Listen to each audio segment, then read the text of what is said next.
Oi, gente. Então, nessa aula eu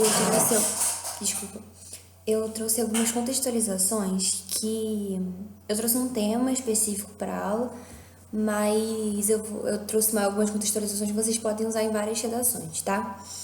Então, para começar, o tema da aula é o Estado Democrático de Direito.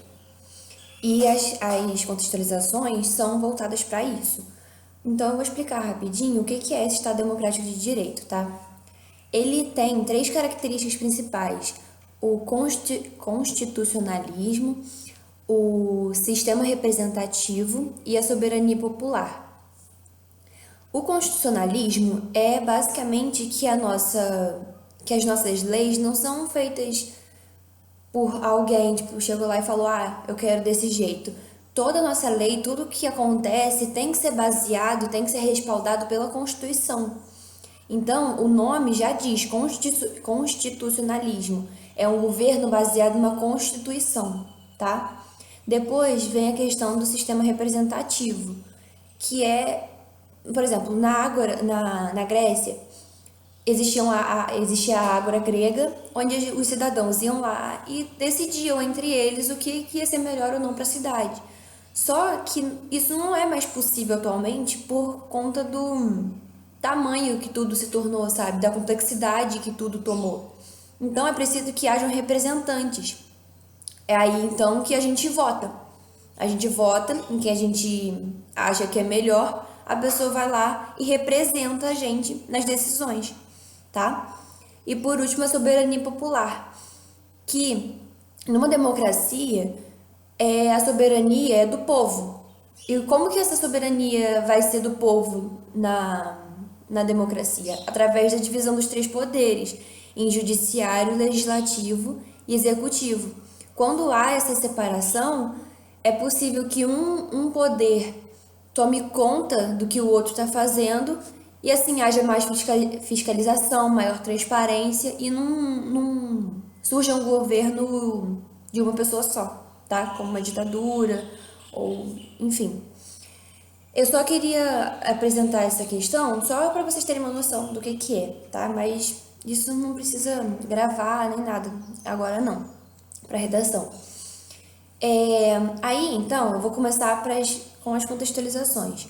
A primeira contextualização que eu trouxe para vocês é o Cidadão de Papel, do Gilberto de Menstein.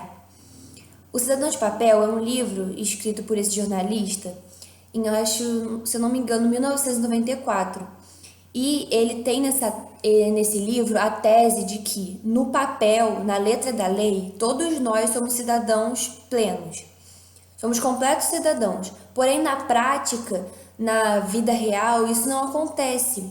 Ele diz que, deixa eu só ler aqui, não há real cumprimento das garantias constitucionais e legislativas.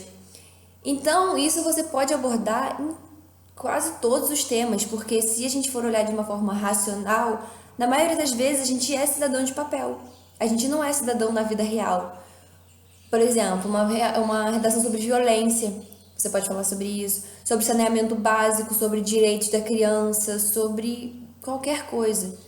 Que se a gente for parar a pensar, a gente na verdade não é cidadão na prática, tá? Então essa é a primeira contextualização que eu trouxe. A segunda é o Montesquieu e a questão da democracia. O Montesquieu que trouxe a ideia que eu falei anteriormente da divisão dos três poderes. Para o Montesquieu, o poder não deveria ser exercido por uma pessoa só ou por uma única instituição. Ele deveria ser repartido em três: o executivo, o legislativo e o judiciário, para que houvesse mais transparência e mais fiscalização, sabe? E pudesse haver essa gerência melhor, tá? E a terceira contextualização que eu trouxe para vocês é a dignidade humana do Kant. Vocês vão ver que nas próximas aulas eu vou começar a trazer o Kant sempre vai aparecer em alguma citação, alguma alusão, porque ele trouxe muita ideia, muito conhecimento. Então a gente pode usar ele em muitas redações, tá? Mas essa primeira contextualização do Kant que eu trouxe é a dignidade humana. O que significa? Para o Kant, todas as pessoas deveriam ser tratadas como fim em si mesmo, e não como um meio para um fim. O que isso significa? Que todo mundo, ninguém deveria ter um preço, porque se você tem um preço, você é substituível. Agora, se você tem dignidade, a dignidade ela é intransponível, ela não é, como diz, ela não é negociável. Então, qualquer direito que a gente veja como inegociável, como direito à vida, direito à liberdade de expressão, direito à autonomia, direito, enfim, você pode se respaldar, falar que isso está baseado na dignidade humana do Kant. Então, não sei se essa questão da dignidade humana do Kant ficou bem clara, mas eu vou ler uma redação modelo que aborda tanto o Dimenstein quanto o Kant. E aí vocês vão ver na prática. Deixa eu só pegar aqui.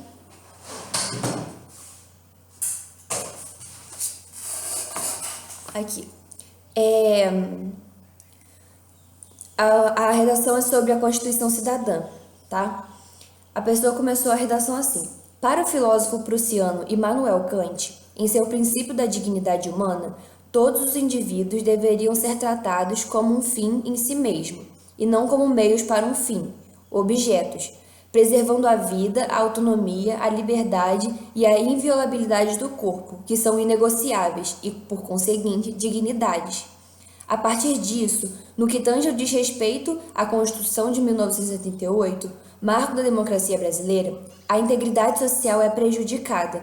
Dessa forma, por consequência do escasso acesso à informação e da incúria governamental, são necessárias diligências que transfigurem esse fato. Então, nessa primeira introdução, a gente consegue ver a abordagem do Kant na prática. Mas eu também trouxe essa redação para que a gente estudasse a estrutura a partir de uma redação modelo. Na anterior, eu expliquei para vocês basicamente como que funciona a estrutura da redação. E aí nessa redação eu vou mostrando para vocês essa estrutura na prática, tá? Então olha só, a pessoa, lembra que eu falei que no primeiro parágrafo você precisa ter o tema e a tese? O tema você vai apresentar ele. Como que a pessoa apresentou aqui? Através de uma contextualização de uma citação de um filósofo, no caso Kant. Depois, ela colocou a tese dela. E qual foi a tese dela? Por consequência do escasso acesso à informação e da incúria governamental, são necessárias diligências que transfigurem esse fato. Então, se a gente prestar atenção nessa redação, a pessoa usou uma tese binária, naquela que eu falei para vocês que a pessoa apresenta os dois problemas que ela vai abordar. Nesse caso, o escasso acesso à informação e incúria governamental, tá? No primeiro parágrafo de desenvolvimento, a pessoa fala assim: em primeira análise, a falta de conhecimento sobre as garantias da lei é um dos principais empecilhos no que concerne a não efetividade legislativa. Nesse sentido, segundo o escritor e jornalista Gilberto Dimenstein, em seu livro Cidadão de Papel, o desconhecimento popular dos princípios da Carta Magna configura a cidadania na letra da lei, não ocorrida na prática.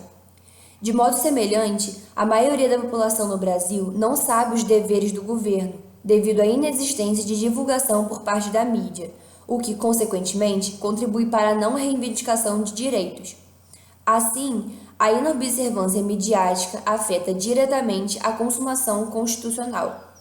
Então, vamos prestar atenção nesse parágrafo. Qual foi a... Eu falei para vocês na aula passada que o parágrafo de desenvolvimento ele precisa de 3 partes principais. O tópico frasal, os argumentos que você vai utilizar e a conclusão do parágrafo. Então, vamos ver aqui na prática.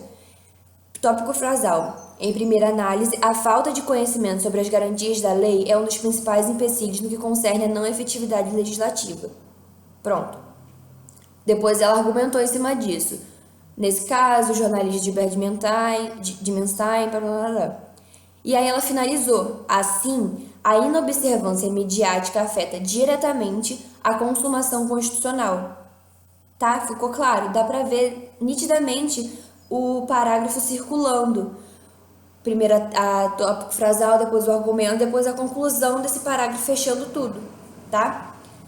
Próximo parágrafo. Ademais, outro aspecto que colabora para o problema é a negligência estatal. Tópico frasal.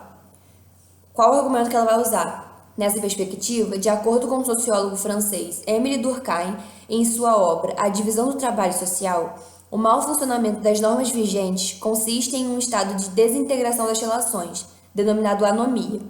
De maneira análoga, a omissão do ente público diante do Código de Leis, ao não garantir saneamento básico, moradia, alimentação e saúde, permite um cenário caótico em que a sociedade vive em situação de miserabilidade, alienada e sem apoio do Estado. Logo, a ineficácia do governo perpetua a problemática. Tá vendo? A pessoa falou qual era o problema lá no tópico frasal, argumentou em cima desse tópico frasal e depois concluiu. Logo, a ineficácia do governo perpetua a problemática. Nesse parágrafo, ele citou o Durkheim, que não foi um exemplo que eu dei para vocês. Mas aí vocês podem anotar também, se vocês quiserem, que é mais uma ideia, tá? Último parágrafo. Conclusão, né? Portanto, tendo em vista os entraves à efetivação da Carta Constitucional, medidas são imprescindíveis. Dessa forma, cabe ao poder público, em parceria com a mídia, esse aqui eu vou ler já mostrando os elementos, tá? Cabe ao poder público, a gente, em parceria com a mídia, a gente também, instruir a população, ação, por meio de campanhas elucidativas, modo, que abordem o tema com o fito de conscientizar sobre os artigos e incentivar a mobilização popular para o respeito dos direitos e deveres da sociedade. Finalidade. Depois ela continua. Além disso, é dever do Estado discutir com as comunidades sobre suas necessidades específicas. Outra ação. Através de palestras participativas, meio, com especialistas do direito, a fim de, como afirma o filósofo alemão da Escola de Frankfurt, Jürgen Habermas, em seu livro Teoria da Ação Comunicativa, resolver, utilizando o diálogo, esse problema social. Finalidade, né? Assim sendo, através dessa e de outras deliberações, a dignidade humana consoante Kant será assegurada. Pelo que eu consegui perceber, dentro da finalidade aqui, ela usou o detalhamento, tá? Que era o quinto elemento. E outra coisa que eu queria lembrar vocês também é a questão da conclusão da conclusão. Que é legal a gente sempre tentar buscar a contextualização que a gente usou no início. Então, por exemplo, a pessoa começou a redação dela falando para o filósofo prussiano Immanuel Kant em seu princípio da dignidade humana. Ela terminou a redação dela assim: assim sendo, através dessa e de outras deliberações, a dignidade humana de Kant será assegurada, sabe? Então você consegue ver um um texto muito circular, sabe? Um texto muito bem articulado, muito bem juntinho, entendeu? Então é isso.